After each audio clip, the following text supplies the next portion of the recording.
Olá, meu nome é Marcos Franco e sou jornalista do Headbangers News e hoje tivemos o prazer de conversar com o vocalista, guitarrista da banda Fleshgod Apocalypse.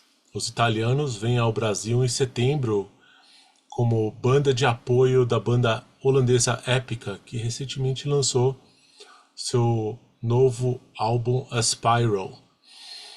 Fleshgod Apocalypse divulga também seu mais recente álbum Ópera, que contém também os vocais da excelente vocalista Verônica Bordacchini, que dá vida a entidades imaginárias como morte, vida e esperança, e que servem como interlocutoras desse álbum novo, Ópera, criando um universo sonoro onde o desconforto e os sentimentos incontroláveis se transformam em catarse artística. Falamos com o Francesco a respeito da vinda da banda ao Brasil, as semelhanças com Epica e quais surpresas eles têm reservado para nós, público, para esse show que provavelmente vai ser um dos mais importantes do Fleshgod Apocalypse.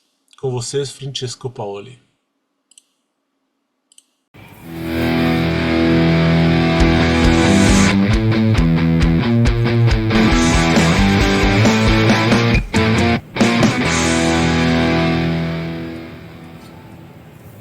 Francesco, Opera is described as your most personal album to date. How was the decision to transform one of the most difficult moments of your life into art?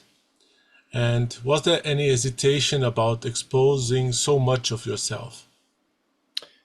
Nice question. Yeah, it is. It is definitely, the most personal album of Fleshgod career and that I ever done. It's the first time I actually talk about myself like this way. In the past, sometimes it happened that I talked about some very close experience, but never about me in first person. So this time is even more, important. And yes, of course, it was a complicated. It was a complicated decision at the very beginning because you never know when you put so much into something that becomes property of everybody else. Because at first the music and the lyrics and whatever, your art is yours, but then it becomes people's stuff. So I wanted to be sure that it was worth it. And in a way it was, because in all the ways it was, but it's always been like this, like the best art always came from the most pain, the biggest tragedies turned into inspiration for the best artist outcome. So it was worth, and it also in a way helped me in my recovery process, because it was like a way to confess stuff, that I would never confess to the people, and this lift my soul many times. So at first I was in doubt, but then I was like, you know what, this is part of my healing process, and also everybody can benefit from this, because it's a very good story where the people that are part of this story are hit by me in first person, but everybody around me got a big hit, but at the same time they get a second chance. And all these stories of rebirth are always motivational for everybody, because everybody has some bad times in life. So I really hope that this story was helpful for other people to have some kind of extra push, to keep it up, and never give up. Awesome. And you mentioned waking up in the hospital, not knowing if you'd ever play again. What was the first moment when music came back to your mind? Was it like a survival necessity or a way to process the trauma? Well, you know what? It's like when, like, I'm still fighting, to play, because the thoughts that kind of accident took on me was like huge. So my left hand is still not okay 100%, but I can pull it off. I can play stuff. I can play Fleshgod, and that's the thing. That's the only thing that I can do with my life, like the only thing worth it, in a way. It's something special. So my biggest concern was that somehow I was losing, this incredible gift that I got. Like, you are lucky enough to have this opportunity, and then you miss it. So at first, of course, it was more a concern about the physical, consequences that I would have and how I would do music. But music never left my life, like the idea of, quitting in a way was never in my mind. Like, I always thought I will figure out something to keep going and keep doing music.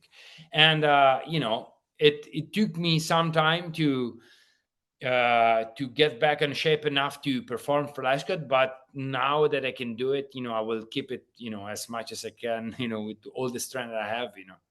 So yes, and at the end, the music was also motivation to heal properly, because I knew that if I would give up even a small percentage of the process, I wouldn't be able to play again. So yes, it was mandatory to insist and be super, super, super strong with the healing process and with myself when I was trying to recover, because I knew that was mandatory to be able, later on to play.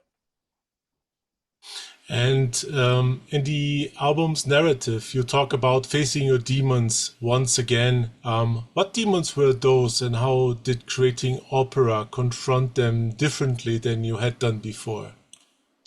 Yeah, the demons are like, it's like this, all the fears, every time you have some kind of accident, or you have something bad happening in your life, um, it hits you in two ways. Of course, it hits you. Sometimes it hits you physically, and it's okay. It can be super bad, but psychologically, it hits you even worse. Because it stays. And mind, it's very, like, it's the toughest to convince, that you are actually healing, that you are going back on track, and whatever. So it's all these demons are going back, and some of them will never leave, probably. And it's just me trying to find my routine to fight them every day, and keep going, because otherwise they will overcome somehow. So the demons that I faced this time were the worst ones, like losing everything that you built, and my family, my band, my job, everything. So I want to be, very clear with this, and explain this to the people, because I think that everybody has this kind of traumas, and everybody has this kind of hard periods.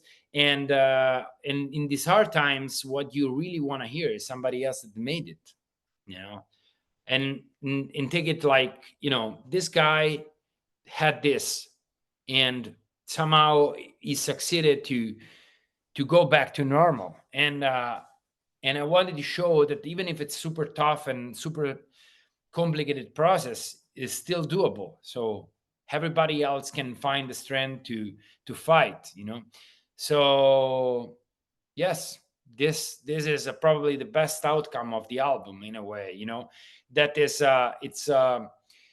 it's something that can become inspirational for everybody. Not an example, because I don't want to be taken as an example. It's just my story, and my story worked. So I want to give hope to everybody, and say, also, your story can work. It's a subtle difference. I don't want to Yeah. show off. I just want to say, and demonstrate that it's doable. Then it's up to them how to make it work. And you're coming to Brazil opening for Epica, a band that also blends symphonic elements with extreme metal. How do you see Brazilians' audience reception for this type of musical proposal? Brazil has a special relationship with dramatic and emotional music. Yes, and we have this this connection with all the Latins. In fact, in Latin America, it's amazing whenever we go there. And for us, it's a big opportunity because going back with Epica, which is such a big band there, it's a great opportunity for us to play our music, to play our show and present the band to such a wider audience. And as you said, there are a lot of elements in common with them. So I'm pretty sure that even though if we are in a way heavier, like a little bit more, brutal than them, at the same time we have a lot of moments, a lot of songs where our fan base and their fan base can find the same fit, and they will. I'm pretty sure that we're going to make a lot of new fans on this run. So I'm very excited to go back to Latin America, and I'm very excited to play for an audience that might come to the show knowing the guys, and then go back home with a new band to listen to. And again, Epica are amazing. They are incredible people, and whenever we tour with them or we play with them, we always have the best treatment. So even our show, even if we support, it's going to be a cool show. So a lot of people will be pleased by Fleshgod performance as well. So I'm very, very happy that we got this opportunity and looking forward to play for these people. Awesome. And considering that Opera is such a theatrical and personal album, how are you adapting these songs for the stage? Will the Brazilian audience see a different, more theatrical performance, or do you maintain Fleshgod's classic energy? No, we are growing up, and we are also changing, and also this is in a way is developing within the band, developing for what concerns the live shows. So I'm looking forward to that. It's for Brazilian audience, it's going to be such a better experience because we're going to play bigger shows, we're going to play bigger stages, and also we will try, despite all the logistical complications for South America, we're going to try to bring the best production that we can take there. So we're going to have the piano, we're trying to have stands and whatever. So we invite you to a night at the opera in a way. So And the last question is interesting. This is my personal question as well. Have you listened to the new Aspiral album from Epica? Yeah, the guys are killer. They nailed it. I think they did release I think the best album they've ever did. They outcome from their thing. They just put out more extremism. I thought they couldn't get more extreme, but they got more extreme. The nice part of these guys is that they are super talented musicians. They are insane live, but they also deliver every time. You cannot every time they have a hit, they have a good song, they have a good video, they have, like, artistically speaking, the live shows, even for them, it's going to be like probably a reduced production for South America, but when you see them like here at the festivals, with all full production, is insane. And I know Mark very well, and I know how much these guys are working hard to make all these things happen. What they did with the orchestra. So for us, it's also an inspiring band. Like when we look up to them as people that really know how to make it really well. So and the last album is another proof of how in a way, forgive me the word, professional they are, you know, like they know what to do very well, and they know how to deliver art to the people, and you know, have like the people love them all the time and being happy all the time for what they do, you know. Awesome, Francesco. Thank you so much for your time. I will let you go.